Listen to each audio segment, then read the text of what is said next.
جی یہ امام بارگاہ خاموش ہے یا نہیں؟ مگر کوئی بتائے اس سے زیادہ کوئی بولتا ہے؟ یہ در و دیوار ضرور ہے مگر اس سے زیادہ بولنے والا کوئی نہیں ہے. اور میں یہ لفظ ادب کے میں اگر یہ جائز ہو تو میں لفظ بول دوں کہ یہی تو وہ خاموش جگہ ہے جو بہت سے لوگوں کے بولنے کو بند کرتا ہے. جی ایسا ہو سکتا ہے؟ جی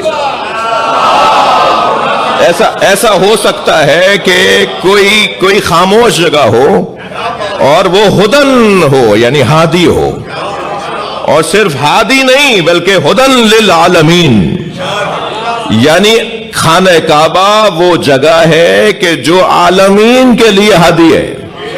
یہ وہ گھر ہے کہ جو دنیا میں رہنے والوں کے لیے بھی فائدہ مند ہے, مرنے کے بعد تو پتہ ہی چلے گا انہیں کہ جو کعبے سے جڑے ہوئے ہوں گے. تو یہاں والوں کے لیے بھی ہادی اور وہاں والوں کے لیے بھی ہادی. ایک یہ زاویہ نگاہ, اور دوسرا زاویہ نگاہ یہ ہے کہ یہ گھر وہ ہے, وہ ہادی ہے, ایسا ہادی ہے جو یہاں والوں کو عبادت سکھاتا ہے اور وہاں والوں کو مرکز بتاتا ہے. یعنی وہاں والے بھی اگر اترتے ہیں زمین پر تو جس جگہ اترتے ہیں اس جگہ کو کعبہ کہتے ہیں, کیونکہ کعبے کی بالکل سیدھ میں جا کر عرش الہی ہے. آپ جہاز میں نماز کہاں پڑھیں گے؟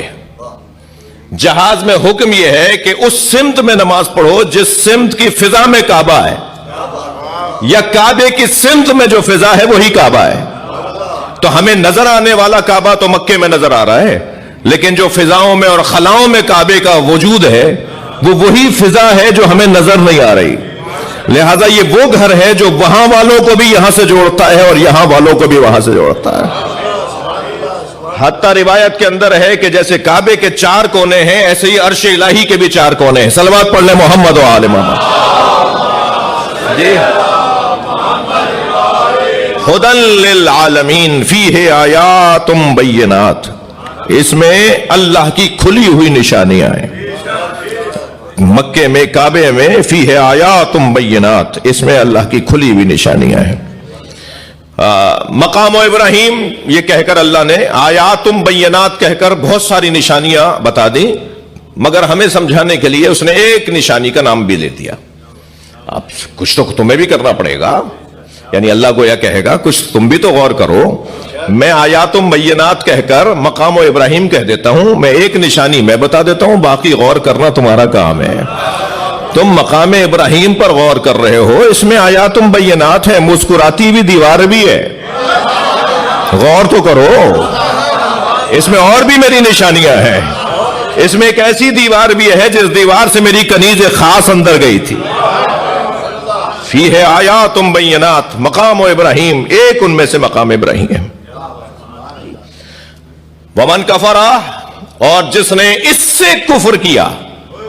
اب اس فَإِنَّ وَمَنْ كَفَرَ سے مراد کس سے؟ کعبے سے, یا اولا بیت ہونے سے, یا اس کے مبارک ہونے سے, یا اس کے ہادی ہونے سے, یا اس کے اندر آیات بینات ہونے سے, یا اس کے اندر مقام ابراہیم ہونے سے, یا اس کے اندر خانہ کعبہ کی دیوار کے ہل جانے سے.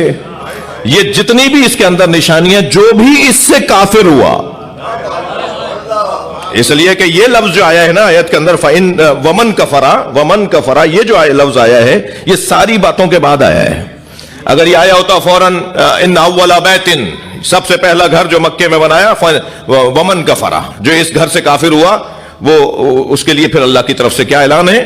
فإن اللہ غنی عن العالمین. تو جان لو کہ جو ان ساری باتوں سے کافر ہوا, جو ان ساری باتوں سے کافر ہوا, وہ جان لے ومن کفر فإن اللہ غنی عن العالمین. وہ جان لے کہ تم کون ہو, تم کیا ہو, اللہ تو عالمین سے غنی ہے. تمہارے نہ ماننے سے کیا فرق پڑتا ہے؟ تم اگر نہیں مانو گے, اللہ کی ان نشانیوں کو نہیں مانو گے تو کیا فرق پڑے گا؟ اللہ تو عالمین سے غنی ہے.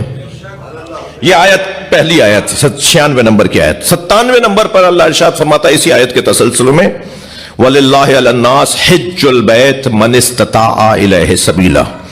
اور اللہ کا حق ہے لوگوں کے اوپر, اللہ کا حق ہے لوگوں کے اوپر کہ وہ اللہ کے گھر کا ارادہ کریں, حج یعنی ارادہ، حج بیت اللہ یعنی بیت اللہ کا ارادہ. اللہ کا حق ہے لوگوں کی گردنوں پر کہ وہ اللہ کے گھر کا ارادہ کریں. وَلِلَّهِ عَلَى النَّاسِ حِجُّ الْبَيْتِ. مگر کون، کن لوگوں پر اللہ کا حق ہے؟ من استطاع الیہ سبیلا، جن کے پاس جانے کا رستہ، ماحول، اس کے ضروریات، اس کے تقاضے جن کے پاس مکمل ہوں، جن کے پاس استطاعت موجود ہو، استطاعت مالی ہو، استطاعت بدنی ہو، استطاعت سفری ہو. صلوات پڑھ لیں محمد و آل محمد.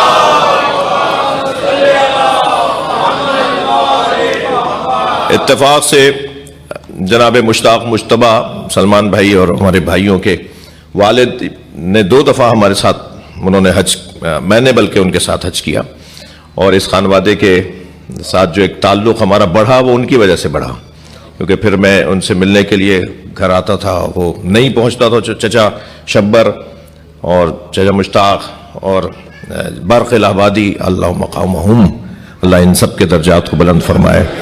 تو وہ کیا محبت والے لوگ، کیا پیار والے لوگ، اور اصیل لوگ، خاندانی لوگ. اور جی اصیل کا لفظ میں نے جان بوجھ کے بولا. ایک صلوات پڑھے ذرا محمد والا، اللہم صل علی محمد وآل محمد. تو یہ جو اللہ کے گھر کی طرف ارادہ ہے ان لوگوں کے لیے کہ جن کے پاس استطاعت سفری بھی ہو، استطاعت بدنی بھی ہو، استطاعت مالی بھی ہو، اور وہ پھر اللہ کے گھر کی طرف ارادہ کریں. من استطاع الیہ سبیلا. اور یہ جو اللہ کے گھر کی طرف ارادہ کرنے والے لوگ ہیں، یہ جان لیں کہ اللہ ان سے غنی ہے. ان کی ضرورت ہے کہ وہاں جائیں، اللہ کی ضرورت نہیں ہے کہ اللہ ان کو بلائے، ان کی ضرورت ہے کہ وہاں جائیں. یہ جو قرآن کی دونوں آیات ہیں، میں نے اس لیے ان دونوں آیات کا انتخاب کیا، اگرچہ آج بی بی کے روزے پر، یعنی عراقیوں میں، لبنانیوں میں اور ایرانیوں میں جو بی بی زینب کی شہادت کی تاریخ ہے وہ 15 رجب ہے.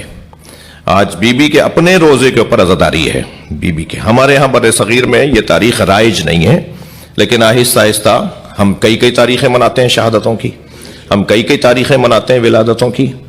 خود جناب زہرا کی 2 شہادتوں کی تاریخ ہم مناتے ہیں، تو اس میں کوئی مشکل نہیں ہے، کوئی کیا پریشانی ہے اس میں. اور بھی کوئی تاریخ سامنے تحقیق میں آ جائے گی تو ہم اس دن بھی بی بی کا ذکر کریں گے، تو یہ تو کوئی پریشانی کی بات ہی نہیں ہے. مگر اتنا ہے کہ اس مکتب کا، جس مکتب کے میں اور آپ طالب علم ہیں، اس مکتب کا خاصہ یہ ہے کہ نہ ہمارا ہنسنا اپنا ہے، نہ ہمارا رونا اپنا ہے، نہ ہماری خوشی اپنی ہے، نہ غم ہمارا اپنا ہے. ہم 13 رجب کو جشن منائیں گے، 15 رجب کو ماتم کریں گے. یہی حسن ہے اس مکتب کا. صلوات پڑھ لیں محمد و آل محمد.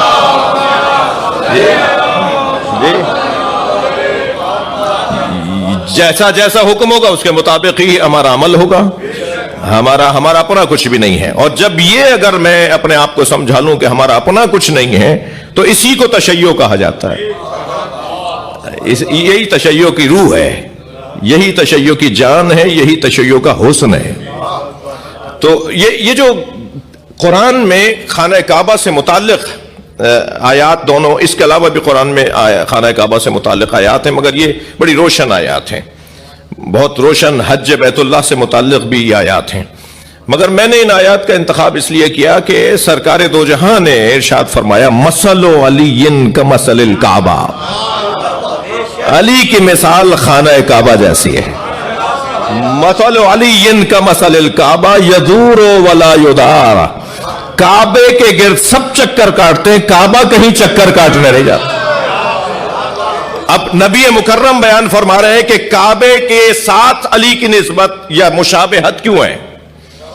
پہلا عنوان تو سرکار نے فرمایا کہ یدور ولا یدار، کعبے کے گرد سب طواف کرتے ہیں. یدور دور لگاتے ہیں، دوڑ نہیں، دور، یہ دور چکر لگاتے ہیں. کعبے کے گرد سب چکر لگاتے ہیں. ولا یدار، مگر کعبہ کسی کے گرد چکر نہیں لگاتا.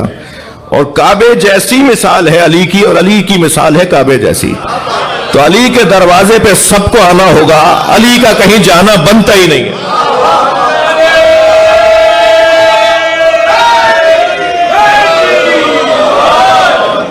سب مولا علی کے دروازے پر آئیں گے اور علی مولا کا کہیں جانا بنتا نہیں ہے.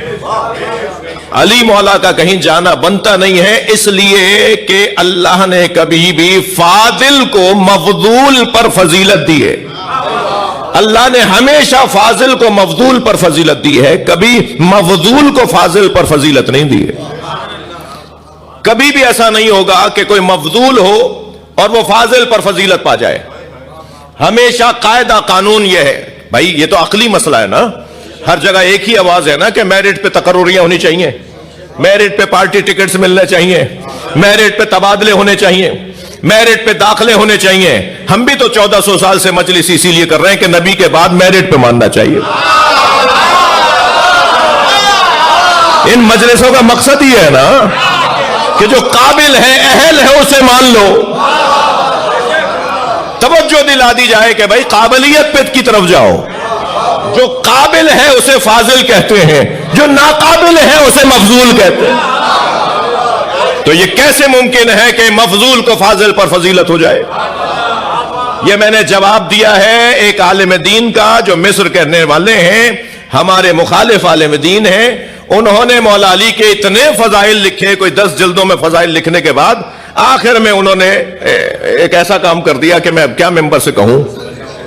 ہاں، آخر میں انہوں نے جا کے یہ ثابت کر دیا کہ میں کون ہوں، اپنا عطا پتہ بتا دیا.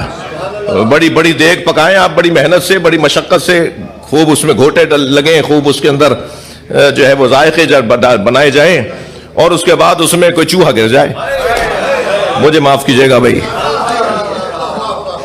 تو وہ ساری دیگ پھکے گی یا نہیں؟ جی یہ ایک مثال ان بچوں جوانوں کے لیے ہی کافی رہے گی کہ آپ بڑے بڑے کارنامے بتانے کے بعد جب یہ بتا دیتے ہو کہ بی بی ناراض تھی تو بات ہی ختم ہو گئی، پھر تو کچھ رہا ہی نہیں بھائی. اب آپ نے اتنا کچھ لکھنے کے بعد آخر میں لکھ دیا کہ ان تمام فضائل کے باوجود حمد ہے اس اللہ کے لیے، الحمدللہ الذی شرف المفضول علی الفاضل. آخر میں وہی لکھ رہے ہیں، حمد ہے اس اللہ کے لیے جس نے مفضولوں کو علی جیسے فاضل پر فضیلت دے دی. بھائی یہ کیا کر رہے ہو؟ صلوات پڑھیں محمد و آلہ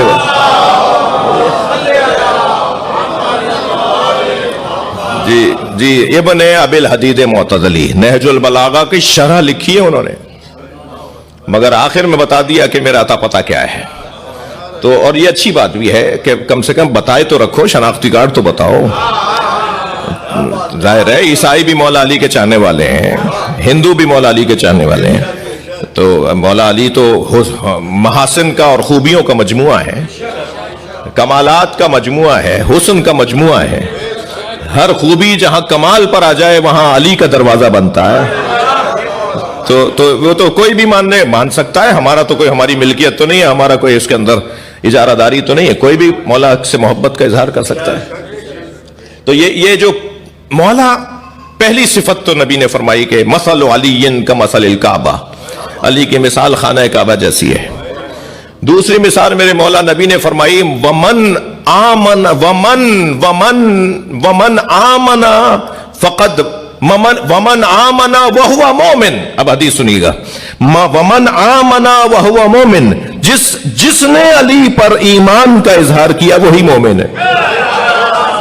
ومن جاہدہ وہو کافر، اور جس نے علی سے منہ موڑا وہ کافر ہے. ابھی حدیث سنا رہا ہوں آپ کو، سنی شیعہ کتابوں میں موجود. جی نبی فرما رہے ہیں ومن جاہدہ وہو کافر، اور جس نے علی سے منہ موڑا وہ کافر ہے.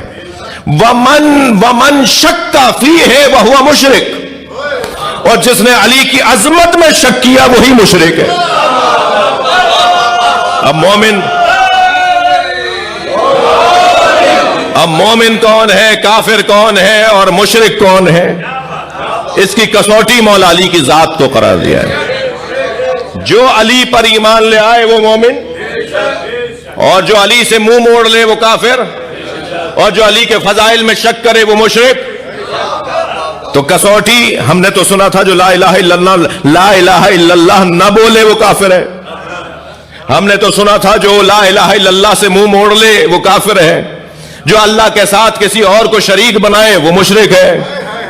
ہم نے تو یہی سنا تھا. لیکن اللہ کی توحید، اللہ کی نسبت کفر، اللہ کے نسبت اللہ کے نسبت کفر اور اللہ کے نسبت شرک کا اگر کوئی کسوٹی اور پیمانہ ہے تو وہ مولا علی کی ذات. اگر کوئی پیمانہ ہے کہ اللہ کی نسبت کفر کو کیسے سمجھو گے, اللہ کی نسبت شرک کو کیسے سمجھو گے, اللہ کی نسبت ایمان کو کیسے سمجھو گے, تو کسوٹی مولا علی کی ذات. یعنی میں اگر لفظوں کو یوں کہہ دوں کہ یہ یوں ہی نہیں کہا میرے مولا نے, ہماری رہنمائی فرمائی میرے مولا امام رضا علیہ السلام نے جی, کہ فرمایا کلمۃ لا الہ الا اللہ حسنی. میرے مولا رضا فرما رہے ہیں لا الہ الا اللہ, یہ لفظ لا الہ الا اللہ, یہ کلمہ لا الہ الا اللہ, مولا فرما رہے ہیں قال اللہ تبارک و تعالی کلمۃ لا الہ الا اللہ حسنی. اللہ کا ارشاد ہے کہ لا الہ الا اللہ مجھ اللہ کا قلعہ ہے. ومن دخل حسنی, جو میرے قلعے میں داخل ہوا, امن من عذابی, وہ میرے عذاب سے بچ گیا. یہ قول میرے مولا رضا کا. یہ کہہ کر مولا نے محمل کا پردہ گھرا دیا. آپ نیشہ پور سے گزر رہے تھے, جس وقت آپ کو آوازیں چاہنے والوں نے دی کہ مولا کچھ عطا کریں, مولا کچھ عطا کریں, تو حضرت نے محمل کا پردہ ہٹایا اور فرمایا کہ قال اللہ تبارک و تعالی, حدیث قدسی ہے, اللہ نے ارشاد فرمایا ہے کہ کلمۃ لا الہ الا اللہ حسنی, یہ لا الہ الا اللہ مجھ اللہ کا قلعہ ہے. ومن دخل حسنی, جو اس قلعے میں میرے قلعے میں داخل ہو گیا, امن من عذابی, وہ میرے عذاب سے محفوظ ہو گیا. یہ کہہ کر امام نے محمل کا پردہ گھرا دیا. آپ کی اونٹنی ناقہ جس پر آپ کی محمل تھی وہ آگے بڑھی, وہ آگے بڑھی. کوئی 25,000 کی تعداد میں لوگ ہیں جو حضرت کا دیدار کرنے آئے ہوئے ہیں. وہ حضرت کی سواری کے ساتھ ساتھ چل رہے ہیں. کچھ دور سواری گئی ہے, پھر حضرت نے محمل کا پھر پردہ ہٹایا, اور یہ پردہ ہٹا کر آپ نے اپنا دیدار کروایا اور فرمایا ولیکن بشروطہا, اللہ کا جو قلعہ ہے لا الہ الا اللہ, ولیکن بشروطہا, یہ عذاب سے بچائے گا کچھ شرطوں کی وجہ سے, کچھ شرائط کی بنیاد پر یہ عذاب سے بچائے گا. وانا من شروطہا, اور میں علی رضا ان شرطوں میں سے ایک شرط. صلوات پڑھ لیں مولا رضا کی ذات پر, اللہم صل علی. جی یہ حدیث سن لی میرے عزیزوں نے. خود سرکار دو جہاں نے کیا فرمایا, حضرت نے فرمایا قال اللہ تبارک و تعالی, اللہ نے ارشاد فرمایا ہے کلمۃ لا الہ الا اللہ حسنی, لا الہ الا اللہ مجھ اللہ کا قلعہ ہے. ومن دخل حسنی امن من عذابی, اور جو اس قلعے میں داخل ہو گیا وہ میرے عذاب سے محفوظ ہو گیا. یہ کہہ کر نبی مکرم نے ایک سانس لی. سانس لینے کے بعد فرمایا ولایت علی بن ابی طالب حسنی, اللہ کہہ رہا ہے علی کی ولایت میرا قلعہ ہے. ومن دخل حسنی, جو میرے اس قلعے میں داخل ہو گیا وہ میرے عذاب سے بچ گیا. یا اللہ تیرا کلمہ تیرا قلعہ ہے یا علی کی ولایت تیرا قلعہ ہے؟ بھائی توجہ چاہوں گا. میں نے اپنے استاد آیت اللہ محسن قراتی سے اس کا سوال کیا. میں نے کہا استاد یہ دونوں حدیثوں کو میں کیسے سمجھوں؟ بہت ساری چیزیں ہوتی ہیں جو ہم سمجھ لیتے ہیں, لیکن میں طالب علموں سے بات کر رہا ہوں کہ سمجھنے کے بعد بھی اگر استاد سے پوچھ لیا جائے تو پھر اور زیادہ معرفت میں اضافہ ہو جاتا ہے. تو میں نے کہا استاد, کہنے لگے تم نے کچھ نہیں سمجھا. میں نے کہا میں نے کچھ سمجھا ہے, مگر میں آپ سے چاہتا ہوں ایک صلوات اور پڑھ لیں نبی کی ذات پہ.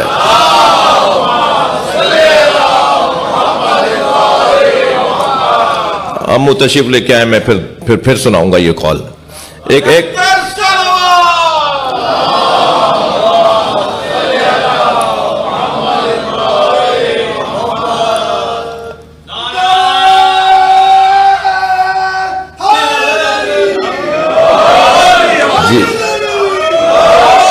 استاد محسن قراتی سے میں نے عادل بھائی میں نے سوال کیا کہ یہ دونوں کیسے سمجھیں گے ہم؟ لا الہ الا اللہ اللہ کا قلعہ ہے یا ولایت علی اللہ کا قلعہ ہے؟ حدیث دونوں قدسی ہیں, فرمان دونوں اللہ کے ہیں کہ لا الہ الا اللہ میرا قلعہ ہے, یہ بھی اللہ کہہ رہا ہے. علی کی ولایت میرا قلعہ ہے, یہ بھی اللہ کہہ رہا ہے. تو یہ دونوں کو کیسے جوڑیں گے؟ انہوں نے فرمایا کہ اگر بچوں کو کم سنوں کو سمجھانا ہو تو یہ مثال دے دینا. مجھے معاف کیجئے گا, میں وہی مثال دے رہا ہوں. کہنے لگے کہ کبھی کبھی کسی کو دوا دیتے وقت دیکھا جاتا ہے کہ وہ مریض وہ دوا قبول بھی کر پائے گا. اگر وہ قبول نہیں کر پا رہا تو پھر اس کا بدل دیا جاتا ہے. بھائی یہ انجیکشن سے ڈر رہا ہے, اسے سیرپ دے دو. انجیکشن چھوڑ کر سیرپ اس لیے دیا جا رہا ہے تاکہ یہ بتایا جائے کہ جو تاثیر اس انجیکشن میں تھی وہی تاثیر اس سیرپ میں ہے. تو جو اثر لا الہ الا اللہ میں ہے وہی تو علی ولی اللہ میں ہے. سبحان اللہ.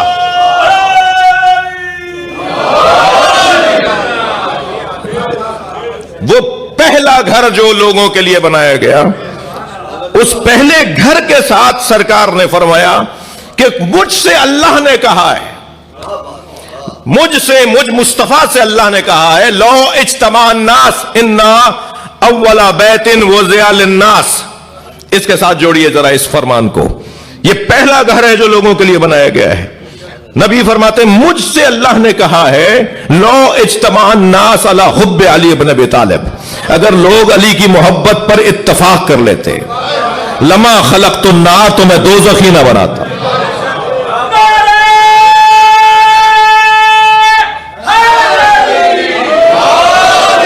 میں جہنمی نہ بناتا اگر علی پہ سب متفق ہو جاتے. تو مجھے یہ کہنے دیجئے ممبر کی زبان میں کہ اللہ نے تو جنت بنائی ہے, دوزخ دشمن علی نے بنوائی ہے. اللہ نے تو جنت, اللہ تو ویسے خالق خیر ہے نا, خالق خیر ہے نا. جہاں خیر کے عدم کو شر کہتے ہیں نا, جنت کے عدم کو دوزخ کہتے ہیں نا. اللہ تو جنت بنانے والا ہے. جو جنت نہیں چاہتے پھر وہ عدم کو جہنم کہتے ہیں. صلوات پڑھنے ذرا نبی اور اللہ نے پہ.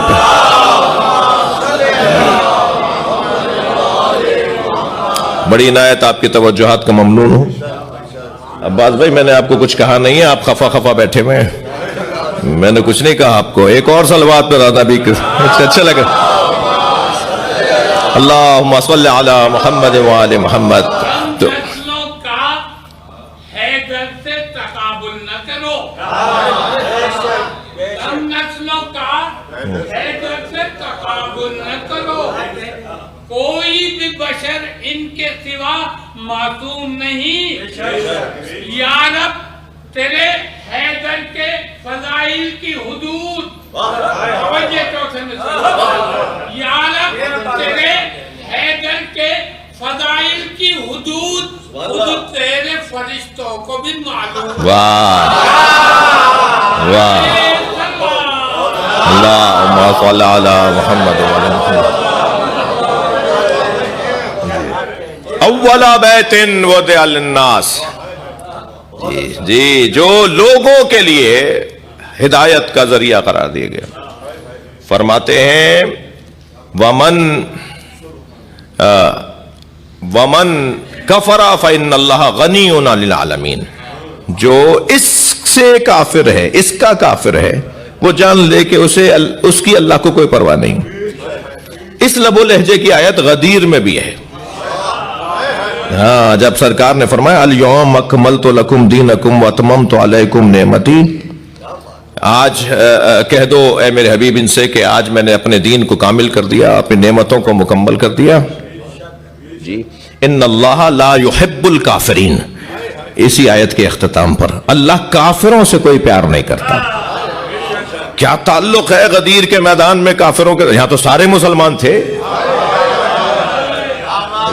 حج کرنے آئے ہوئے تھے, پاک صاف ہو کر آئے ہیں, اپنے سارے گناہوں کو دھلوا کر آئے ہیں.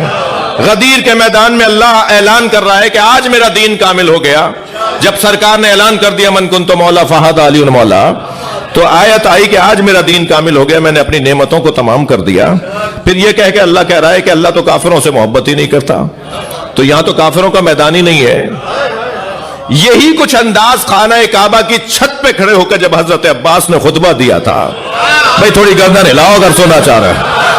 خانہ کعبہ کی چھت پہ کھڑے ہو کر جب مولا حسین نے فرمایا تھا نا کہ عباس نے بتاؤ کہ ہم مکہ چھوڑ کے کیوں جا رہے ہیں, تو مولا عباس نے فرمایا مولا کہاں جا کے خطبہ دوں؟ فرمایا کعبے کی چھت پہ جا کے دوں.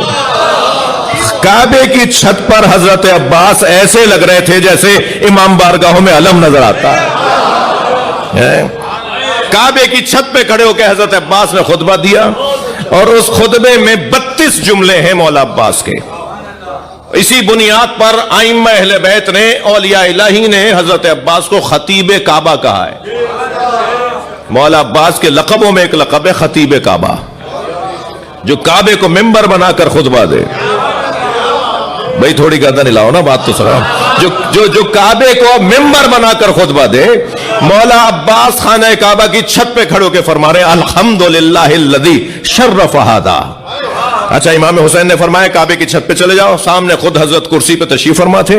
حضرت کا خیمہ کعبے کے مطاف کے باہر لگا ہوا تھا، یعنی جہاں جو مقام ابراہیم ہے اس سے آگے خیمے لگ جاتے تھے. مقام ابراہیم اور کعبے کے درمیان طواف ہوتا تھا. اس کے بعد شخصیات کے اور مہمانوں کے اور مسافروں کے خیمے لگے ہوئے ہوتے تھے.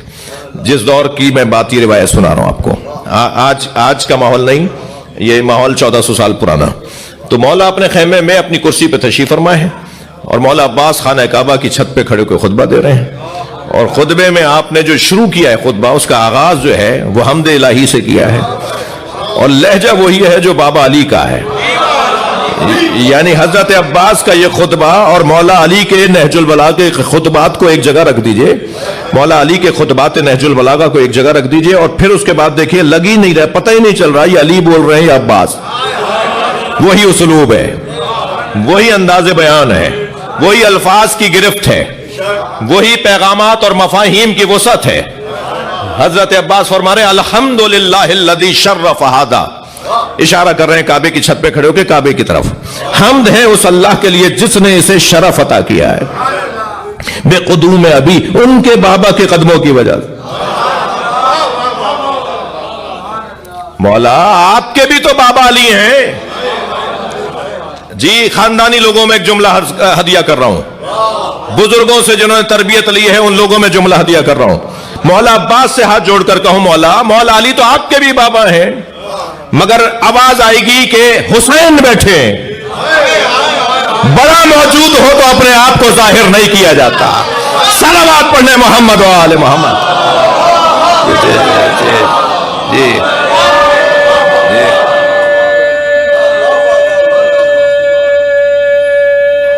ماشاء اللہ، الحمد.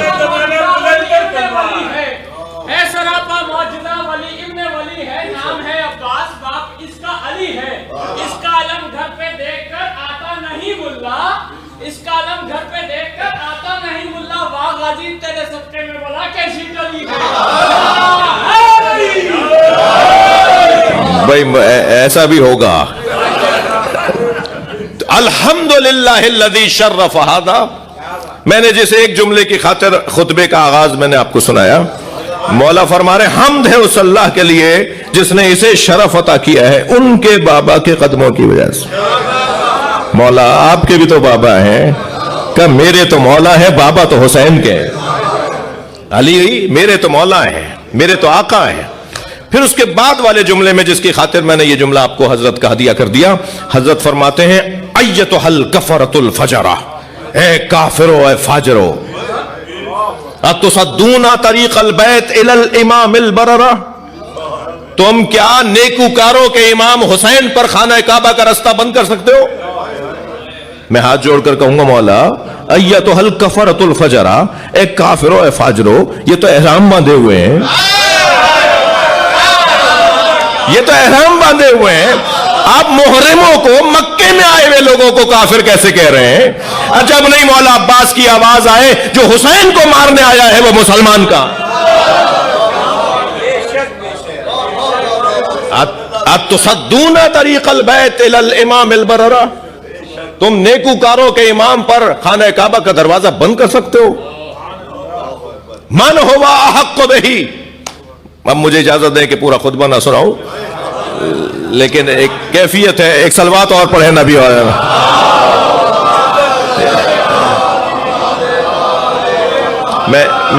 میں جملے چھوڑ کر ایک جملے کا دل کر رہا ہے کہ وہ اور ہدیہ کرو. مولا اسی خطبے کے اندر آگے جا کے ارشاد فرماتے ہیں اتخافون قوما، تم اتخافون قوما بالموت، تم اس خاندان کو, اس گھرانے کو موت سے ڈرا رہے ہو. تم اس خاندان کو, اپنی طرف اشارہ ہے, تم اس خاندان کو, اس خاندان کو موت سے ڈرا رہے ہو. اللہ اکبر. انہم یلعبون فی الطفولیہ بالموت کیف کان فی الرجولیہ. جنہوں نے بچپن میں موت کی کلائی توڑی ہو وہ جوانی میں کیسے ہوں گے؟ صلوات پڑھے محمد و آل محمد. سبحان اللہ.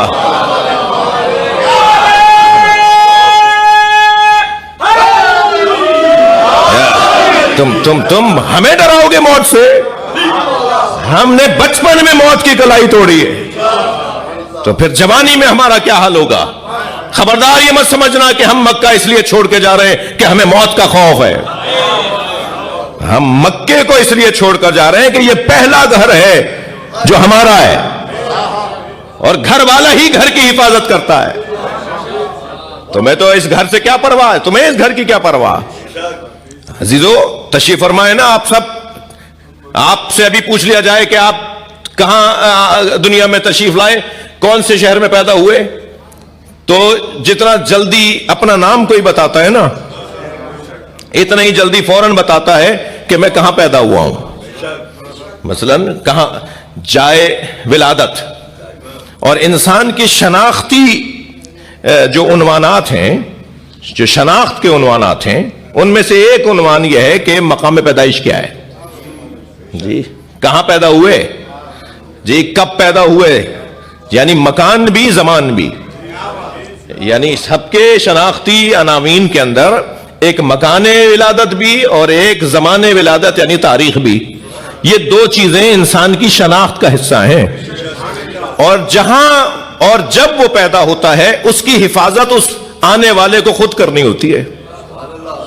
جی اس جگہ کی بھی حفاظت وہ کرتا ہے, اس کے لیے اس کا دل دھڑکتا ہے, اس کے لیے اس کے احساسات اجاگر ہوتے ہیں, اس کے لیے وہ حتیٰ اپنی امکانات اور اپنے وسائل کو خرچ کرتا ہے کہ بھائی ٹھیک ہے میں اب وہاں نہیں رہتا مگر میں وہاں پیدا ہوا ہوں. بھائی اسی لیے تو اللہ نے مولا علی کو کعبے میں بھیجا. جو جہاں آیا ہوگا اس کی حفاظت کرے گا, اور اللہ کو اس گھر کی حفاظت کے لیے علی سے زیادہ طاقتور اور کون ملتا؟ سب سے زیادہ.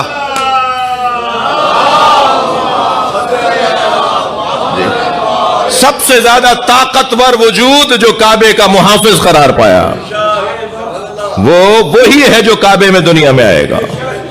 لہذا علی مولا نے بھی کعبے کی سب سے زیادہ حفاظت کی, اور علی کے بچوں نے اس لیے حفاظت کی کہ ہمارے بابا کی جائے ولادت ہے, ہمارے بابا وہاں پر آئے ہیں اس لیے ہم اس کی حفاظت کریں گے. جی جب حضرت فاطمہ بنت اسد لے کر, بھائی تھک تو نہیں رہے میری بات؟ اللہم صلی علی. 5-10 منٹ اور فضائل پڑھوں, سب بسم اللہ نہیں بول رہے, کیا کروں؟ اللہم صلی علی محمد. بی بی فرماتی ہیں, بی بی مولا حضرت ابو طالب نے بی بی فاطمہ بنت اسد سے کہا, حضرت فرمایا پہلے تو میرے بچوں جوانوں یہ ایک جملہ اور ہدیہ کرنا کا دل کر رہا ہے کہ مولا علی وہ واحد صاحب عظمت ہستیوں میں سے ہیں کہ جو ننیالن اور ددیالن یعنی ننیالی اعتبار سے اور ددیالی اعتبار سے ہاشمی ہیں. حضرت فاطمہ یعنی مولا کی والدہ بیٹی ہیں حضرت اسد کی, اور حضرت ابو طالب بیٹے ہیں عبد المطلب کے, اور حضرت عبد المطلب اور حضرت اسد سگے بھائی ہیں. یہ دونوں بیٹے ہیں حضرت ہاشم کے, یعنی حضرت ہاشم کی پوتی حضرت فاطمہ بنت اسد اور حضرت ہاشم کے پوتے حضرت ابو طالب. توجہ ہے بات کی. یہ اور پھر جب دنیا میں تشریف لا رہے ہیں تو علی آ رہے ہیں.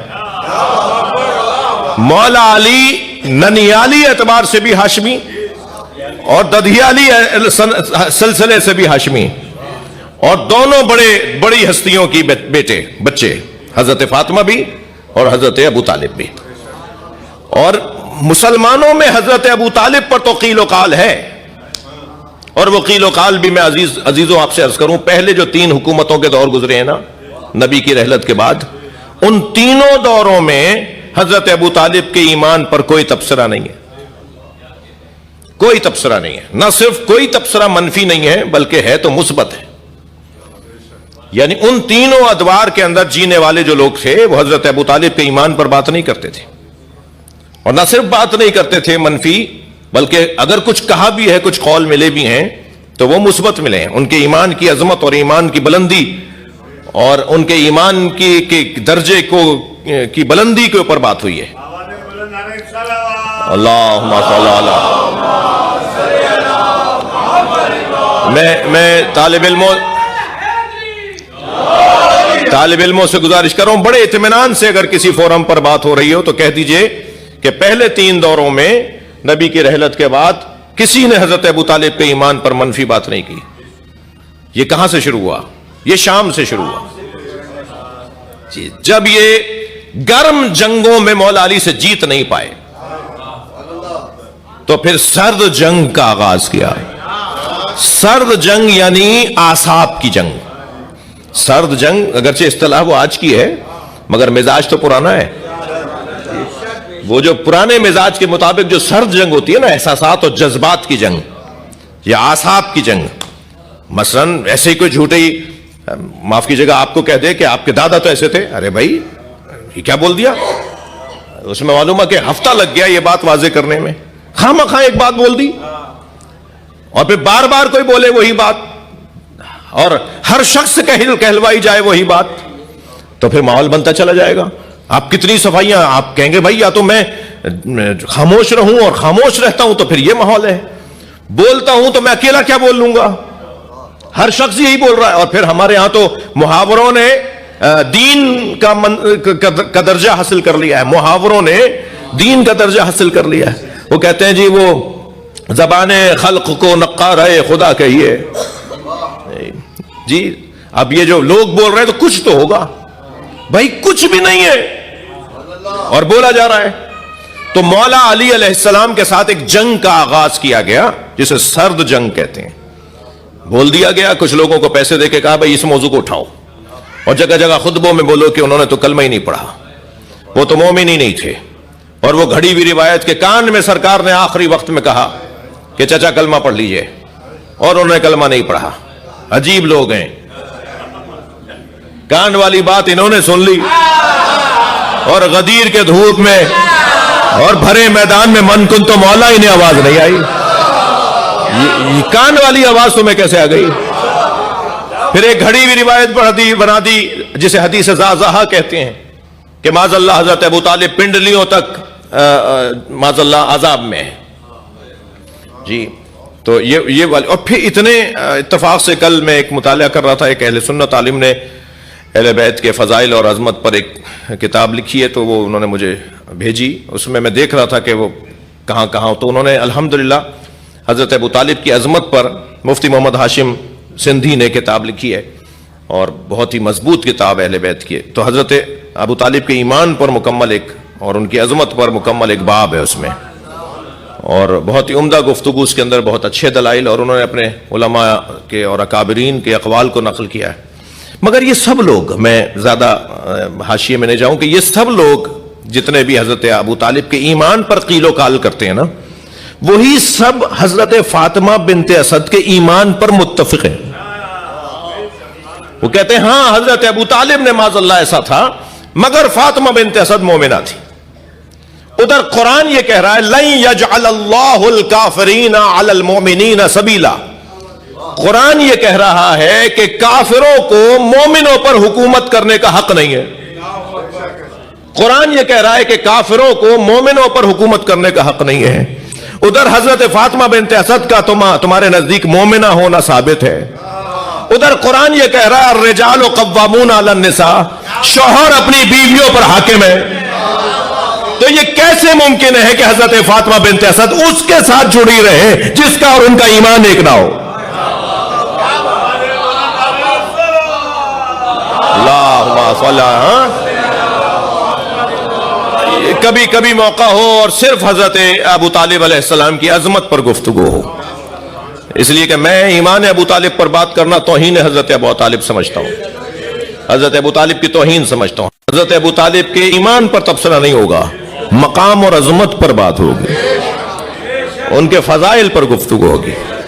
تو بی بی فاطمہ بنت اسد, جس روایت کو سنانے کے لیے میں نے اور آپ کے 8-10 منٹ لے لیے, بی بی فاطمہ بنت اسد جب کعبے سے باہر آئیں تو اب کعبے کے اندر خانہ کعبہ میں جو گئیں, جیسے گئیں وہ پورا ایک منظر ہے جو تاریخ نے لکھا ہے.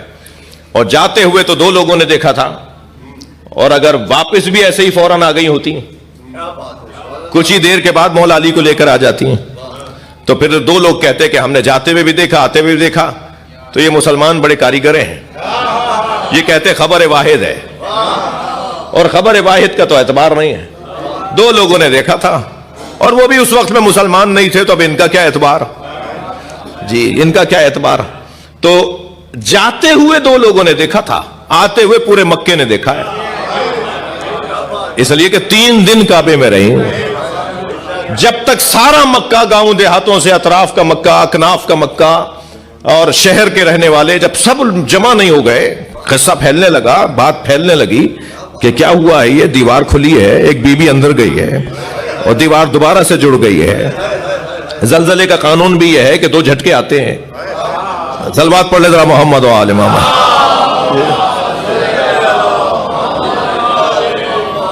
جی تو جب سارا مکہ جمع ہو گیا اور پھر بی بی کو لے کر آئے ہیں, تو پھر سارے مکے نے دیکھا کہ بچے کو گود میں لے کے آئی.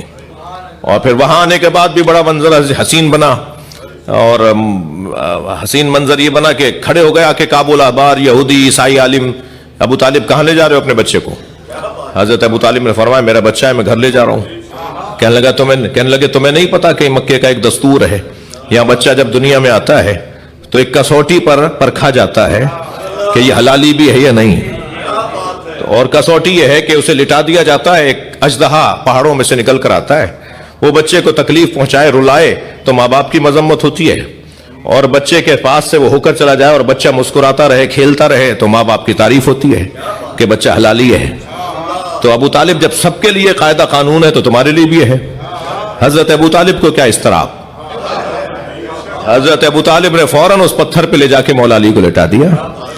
پیچھے آ کے کھڑے ہوئے, ہٹ کے کھڑے ہوئے تو ایک اژدہا نکل کر آیا, جو ایسا ہوتا تھا ہمیشہ نو مولود بچے کی خوشبو سونگھ کر وہ سانپ آتا تھا. تو جیسے ہی وہ اژدہا نکل کر آیا اور اس نے آ کر مولا علی پر اپنا پھن پھیلایا, تو مولا نے اپنے دونوں ننھے ہاتھوں کو بلند کیا اور دونوں جانب سے اس کے کلوں کو پکڑ چیر دیا. جی مولا نے اس کے دونوں طرف سے اس کے گال کلے پکڑ کے چیر دیے. کلے اجدر کے چیرنے کا تو نظم کرتے نا شاعر حضرات. جی مولا نے دونوں طرف سے پکڑ کے چیر دیا, اور جب چیرا نا تو برابر کا پھٹا. اس لیے کہ عربی زبان میں کسی چیز کے پھاڑنے کو درہ کہتے ہیں جی, اور حیا کہتے ہیں سانپ کو. تو جیسے ہی حیا درہ, تو جناب فاطمہ بنت اسد نے فرمایا کہ مجھے وہی ہوئی ہے, اس بچے کا نام حیدر رکھو. حیا درہ, حیدر حیدر حیدر حیدر صحیح تلفظ جو ہوگا حیدر ہوگا. وہ ہئی سے, حیا سے, حیدر. عرب جب بولتا ہے نا وہ حیدر نہیں بولتا ہماری طرح, وہ کہتا ہے حیدر. صلوات پڑھے ذرا محمد و آل محمد. جی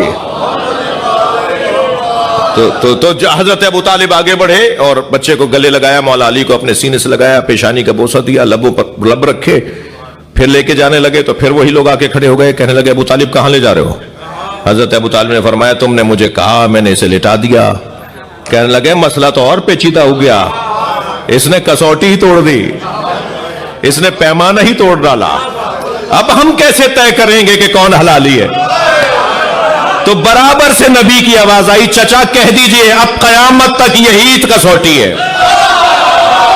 اس کا ذکر طے کروائے گا کون حلالی ہے. صلوات پڑھنے محمد و آل محمد.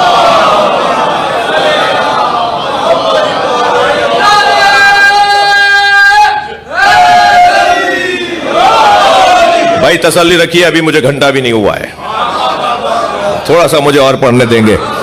ایک اور صلوات نبی اور آل نبی. اللہم صل علی محمد وآل محمد. کچھ بھی ہو تاثیر بیاں اچھی نہیں ہوتی. بیاں کچھ بھی ہو تاثیر بیاں اچھی نہیں ہوتی. گر لگام نہ ہو زباں اچھی نہیں ہوتی. گر لگام نہ ہو زباں اچھی نہیں ہوتی. ابو طالب کے لال سے جو بغض رکھتا ہے نا دل میں, ابو طالب کے لال سے جو بغض رکھتا ہے نا دل میں, نبی کہتے ہیں اس بچے کی ماں اچھی نہیں ہوتی. ابو سفیان کا کردار مبہم ہے, سمجھ میں آ نہیں سکتا. اس سے زیادہ میں نہیں کہہ سکتا. ابو ویڈیو بھی بن رہی ہے. کا کردار مبہم ہے, سمجھ میں آ نہیں سکتا. حقیقت اس کی تو سب کو بتا دے اے میرے اللہ. اگر عمران کافر ہے تو پھر میری دعا یہ ہے, اگر عمران کافر ہے تو پھر میری دعا یہ ہے, مجھے بھی ایسا تو کافر بنا دے اے میرے اللہ.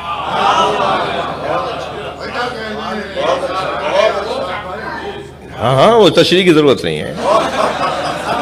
ایک صلوات ہے. اللہم صل علی محمد وآل محمد.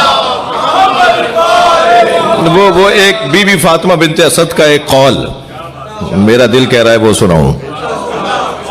اصل میں ہوا یہ ہے عادل بھائی کہ میں نے شب آمد مولا علی شب 13 اسلام آباد میں جشن پڑھا. 13 کو اور 14 کو مجھے دن میں اور ایک رات میں فیصل آباد اور ظفروال میں پڑھنا تھا. میری مرحومہ علیہ کی والدہ کا انتقال ہو گیا. اچھا وہاں اور پڑھنے والے بھی تھے, شوکت بھائی بھی تھے, محسن کاظمی صاحب بھی تھے. تو ہم نے انہوں نے ہمیں اجازت دی تاکہ میں جنازے میں پہنچ سکوں. تو یہ قول جب میں تیاری کر رہا تھا ان محافل کی تو اس تیاری میں یہ قول میں نے اب تک ممبر سے نہیں بیان کیا جو اب بیان کرنے جا رہا ہوں. بی بی فاطمہ بنت اسد کا قول تو وہ میں نے اپنی جو نئی اسٹڈی تھی, نیا مطالعہ ہمیشہ کرنا ہوتا ہے, تو وہ بیان کرنا تھا, نہیں کر پایا تو دل کر رہا ہے یہاں دیا کرو. تو بی بی فرماتی, بی بی جب باہر آئی مولا کو لے کر تو جب گھر پہنچی تو حضرت ابو طالب نے سوال کیا کہ اے فاطمہ خانہ کعبہ میں یہ 3 دن کیسے گزرے, کیا ہوا کعبے میں؟ تو بی بی نے وہ 3 دن کے احوال میں بڑا طویل خطبہ دیا ہے کہ خانہ کعبہ میں ہوا کیا ہے. اس میں اب آپ کا حوصلہ مجھے ملا ہے تو دل کر رہا ہے تھوڑا سا اور اسے بڑھ کر. فرماتی ہیں نادا جدار الشمال, جب یہ بچہ دنیا میں آ گیا تو شمال والی دیوار کی آواز آئی. دیواریں بول رہی تھیں, دروازہ بول رہا تھا, پورا کعبہ مولا علی کے آنے پر مبارکباد دے رہا تھا. کعبہ بن رہا تھا کہ علی آ گیا. نادا جدار الشمال السلام علیکہ یا حسرت الشمال. شمال والی دیوار نے علی کو سلام کیا, سلام ہو اس پر جس کی وجہ سے الٹے ہاتھ میں نامہ عمل لینے والے حسرت کریں گے. صلوات پڑھنے محمد و آل محمد. سبحان اللہ. اب مجھے اجازت دیں کہ میں تشریح نہ کروں. یہ بہت واضح ہے کہ الٹے ہاتھ میں نامہ عمل کس کو دیا جائے گا. الٹے ہاتھ میں نامہ عمل دینا خود ایک علامت ہوگی کہ جہنم میں جائیں گے.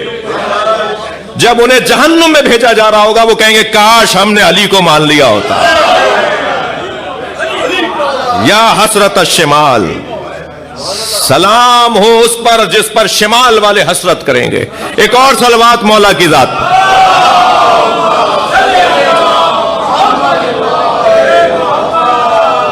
جی مجھے اجازت دیں کہ میں یہ قول ضرور سناؤں. بھائی اتنی تاخیر سے تو مجلس میں آپ آتے نہیں ہیں. چلیں ایک صلوات اور نبی صلی.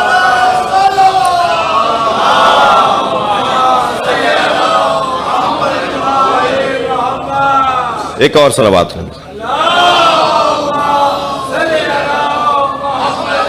نہیں سب مل کے صلوات دے. اللہم صل علی. بی بی نے مغرب والی دیوار نے کیا کہا، مشرق والی دیوار نے کیا سلام کیا، وہ سب بتایا. اس کے بعد فرمایا، آخر میں فرمایا، نادا باب البیت، اور بیت اللہ کے دروازے کی آواز آئی، السلام علیک یا باب اللہ، سلام ہو اللہ کے دروازے علی پر. خانہ کعبہ کا دروازہ علی مولا کو باب اللہ کہہ کر یاد کر رہا ہے. پھر فرماتی ہیں کہ حتف ہاتف یا فاطمہ، وہ جس کی خاطر میں نے یہ اور بھی آپ کو کچھ ہدیے دے دیے. بیوی فرماتی حتف ہاتف، ایک غیبی آواز مجھے آئی، اور آواز یہ آئی، یا فاطمہ سمی ہے علیہ، اس کا نام علی رکھو. توجہ توجہ، اس بچے کا نام علی رکھو. بی بی فرماتی ہیں یہ جب تک یہ جملہ آیا تو میں نے یہی سمجھا کہ یہ غیبی آواز ہے اور کہنے والا کوئی بھی ہو سکتا ہے. مجھ سے مختلف تصور ہو سکتے ہیں کہ یہ آواز آ رہی ہے، کوئی دیکھ رہا ہے کوئی نظر نہیں آ رہا مگر آواز آ رہی ہے. تو بی بی نے لفظ ہاتف بولا، یعنی غیبی آواز. حتف ہاتف، مجھے ایک ہاتف نے آواز دی، غیبی آواز دی، اور آواز یہ دی کہ یا فاطمہ سمی ہے علیہ، اس کا نام علی رکھو. یہ کہہ کر فوراً اسی ہاتف کی آواز آئی، فانا علی الاعلی. سبحان اللہ، میں علی الاعلی اللہ بات کر رہا ہوں. صلوات پڑھنے محمد و آل محمد. جی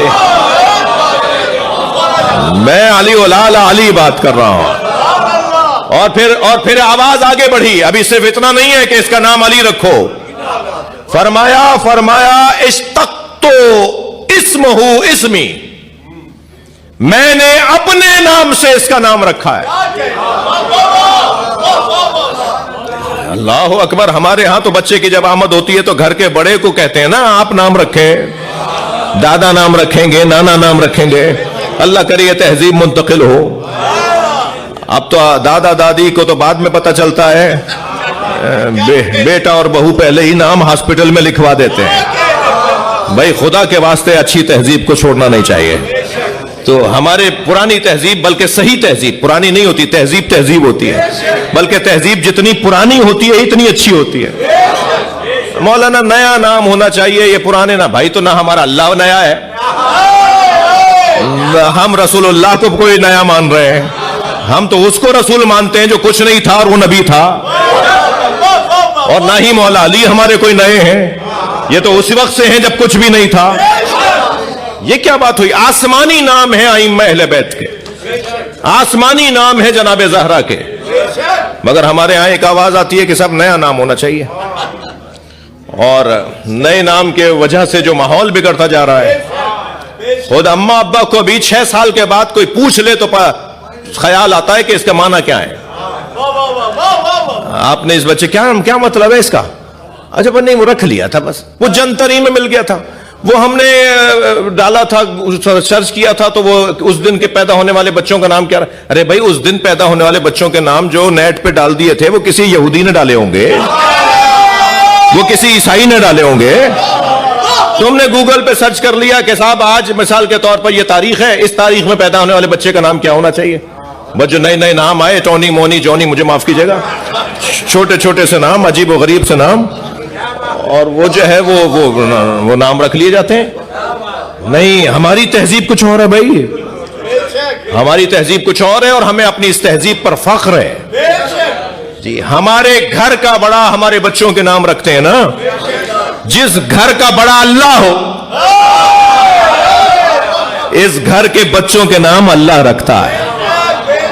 جی واشتقت اسمہ اسمی وخلقته من قدرتی وعز جلالی وقسط عدلی، میں نے اسے 3 چیزوں سے بنایا ہے. اللہ اکبر. توجہ، خلقتہ من 3، حضرت آدم کے لیے اللہ نے کہا تھا نا میں نے اسے مٹی سے بنایا ہے. یعنی شیطان کی آواز جو حضرت پروردگار عالم نے نقل کیا کہ اس نے کہا تو نے اسے تو مٹی سے بنایا ہے، مجھے آگ سے بنایا ہے. تو یہ اللہ کو اس نے بتایا، اللہ کو اللہ نے جیسا کیا تھا وہ بتا رہا تھا وہ کہ تو نے اسے مٹی سے بنایا ہے. تو حضرت آدم کو تو اللہ نے مٹی سے بنایا ہے, اور مولا علی کو کیسے بنایا ہے؟ بھائی اس سے زیادہ زحمت نہیں دوں گا, آخر تک ساتھ رہیے میرے.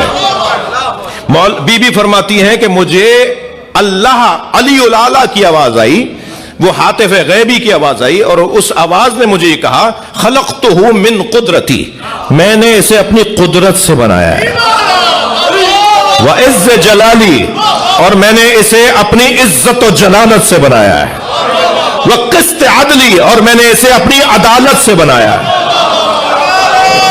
اللہ اکبر. میں نے اسے ابھی اس حدیث کے مطابق 3 چیزوں سے اللہ نے مولا علی کو خلق کیا ہے, قدرت الہیہ سے, عزت و جلالت سے, عدل اور قسط سے. میں نے ان 3 چیزوں سے علی کو بنایا ہے. عزیزان گرامی, جو اللہ کی قدرت سے بنا ہو اس پر کسی اور کی قدرت کیسے چلے گی؟ جو اللہ کی عزت و جلالت سے بنا ہو وہ کسی کی بیعت کیسے کرے گا؟ صلوات پڑھنے محمد و آل محمد پر.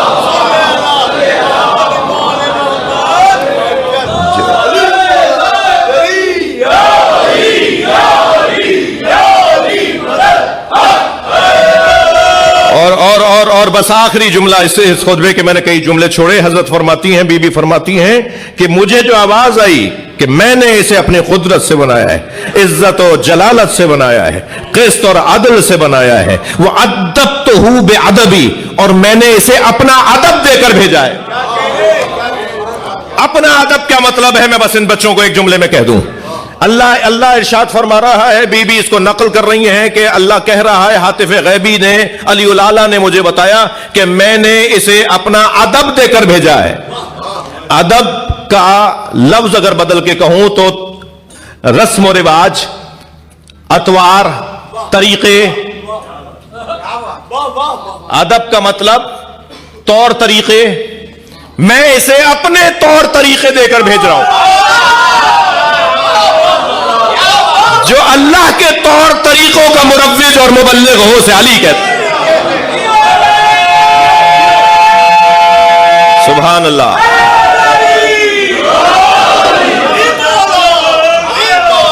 سبحان اللہ. اللہم صل علی.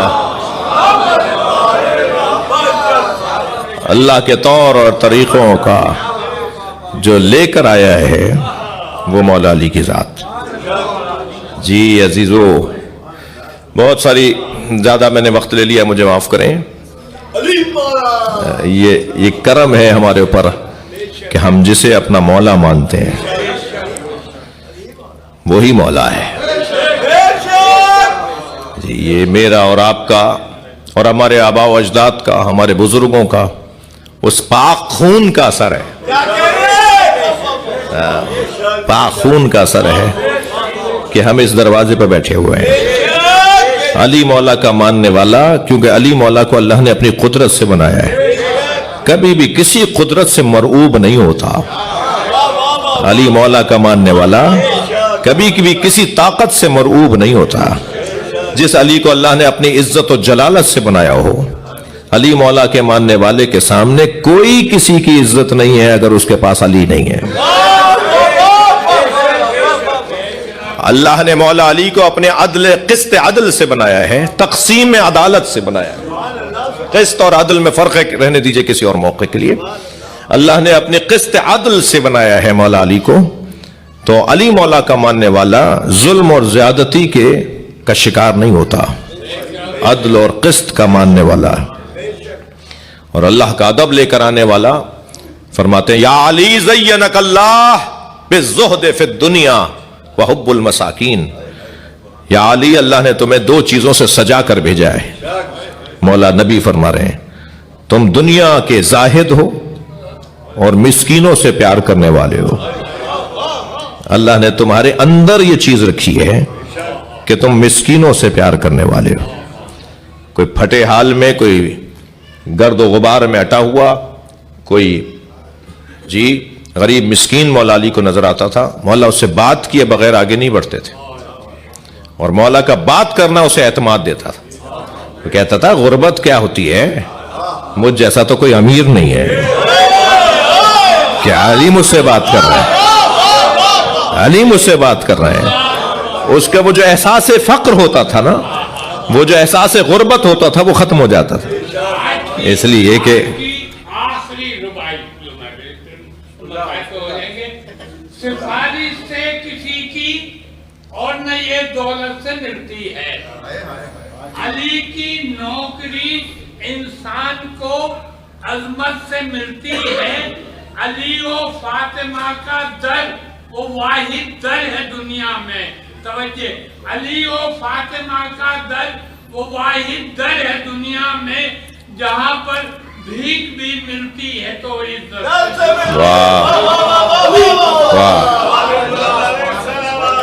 اللہم صل علی محمد علی. علی مولا قدرت الہی کا، علی مولا قدرت الہی کی زینت ہے. قدرت ہو تو ایسی ہو جس کا جلوہ علی بن جائے. علی مولا عزت الہیہ کی زینت ہے. علی مولا عدل الہیہ کی زینت ہے. اور جو وجود اللہ کی قدرت کی زینت ہو، اس کی زینت جناب زینب. زین للعب، اپنے بابا کی زینت جناب زینب. جی ادرک اولادی یا اختی. مولا حسین فرما رہے ہیں میری بہن، میرے بچوں کا خیال رکھنا.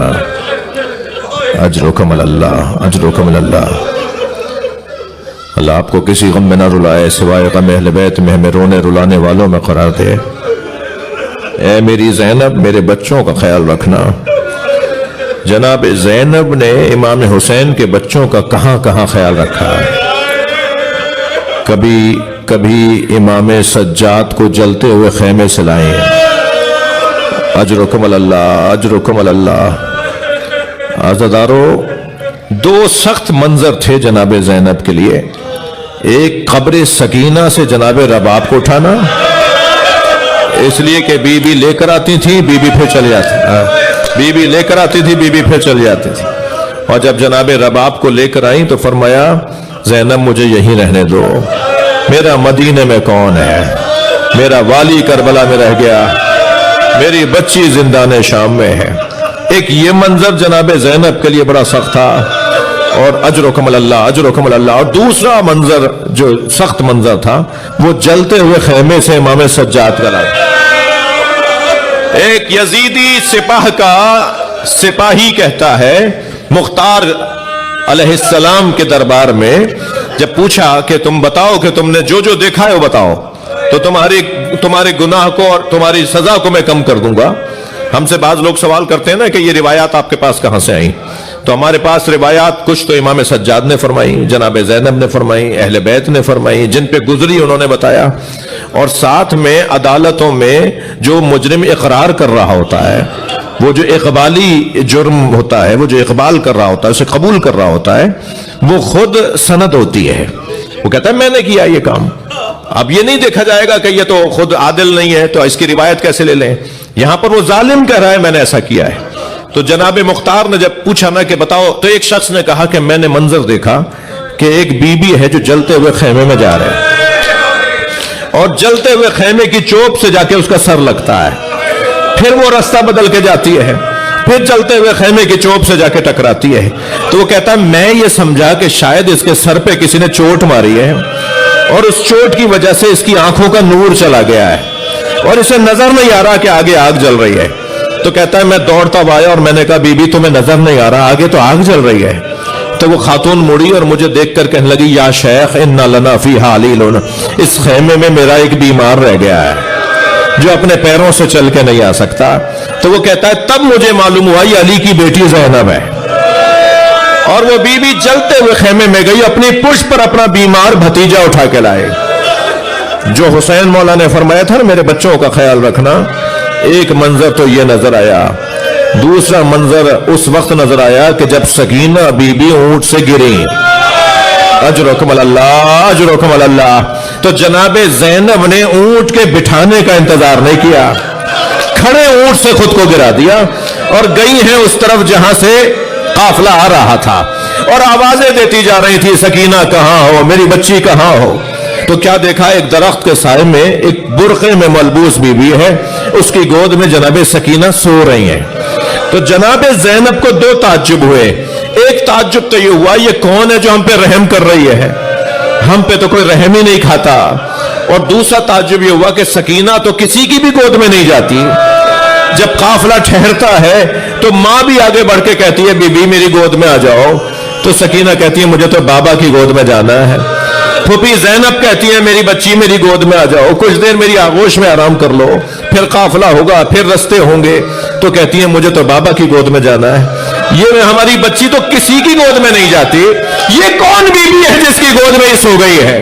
آگے بڑھ کر کہا بی بی میں فاطمہ زہرا کی بیٹی زینب ہوں، میں تمہیں جنت کی بشارت دیتی ہوں، بس مجھے اتنا بتا دو کہ تم نے ہم پر رحم کیوں کیا، مجھے اتنا بتا دو یہ بچی تمہاری گود میں سو کیسے گئی؟ تو اس بی بی نے چہرے سے نقاب ہٹائی، ایک بیٹی نے ماں کو بیٹھے دیکھا، جناب زینب جناب زہرا سے لپٹ گئی، اماں میرا بھائی مارا گیا، اماں میرا علی اکبر مارا گیا، زینب تیری ماں تیرے ساتھ ساتھ ہے، ہر جگہ فاطمہ زہرا تیرے ساتھ ہے، اللہ لعنت اللہ علی الظالمین، یا اللہ ان آوازوں پر رحمت نازل فرما۔